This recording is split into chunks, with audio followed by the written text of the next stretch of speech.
Le message est que, comme l'honorable venait de le dire, dans ce monde, la femme est encore et aujourd'hui marginalisée.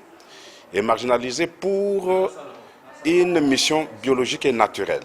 La maternité, c'est une mission biologique naturelle pour la femme, mais il s'est révélé que dans notre pays, la femme ou les femmes décèdent au moment de l'accouchement, au moment de la grossesse ou au moment après avoir accouché. Et les décès-là ont atteint un taux très élevé, inexprimable, donc inconcevable pour un pays qui se respecte. Donc 3 femmes décèdent par heure. Alors pour éviter, la loi préserve ou la loi protège la profession de ceux-là qui prennent en charge les femmes. Donc les sages-femmes sont les premières qui prennent en charge les femmes lors de la grossesse, au moment de l'accouchement, après l'accouchement, au moment de la préparation familiale.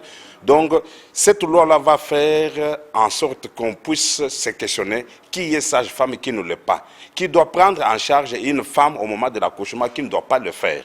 Donc c'est sécuriser la population, c'est sécuriser la femme pour que la femme puisse vivre au moment de sa grossesse, de son accouchement, même après accouchement. Donc c'est un fléau que cette loi viendra pour empêcher, un fléau que cette loi viendra pour essayer un peu de retirer la femme de cette létalité qui est inconcevable pour un monde aujourd'hui au XXIe siècle. Et nous remercions l'honorable président parce qu'il a promis que cette loi-là sera alignée en priorité afin de pouvoir sauver les vies des femmes.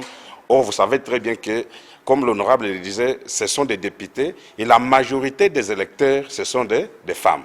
Alors c'est inconcevable qu'on puisse laisser les électeurs en train de mourir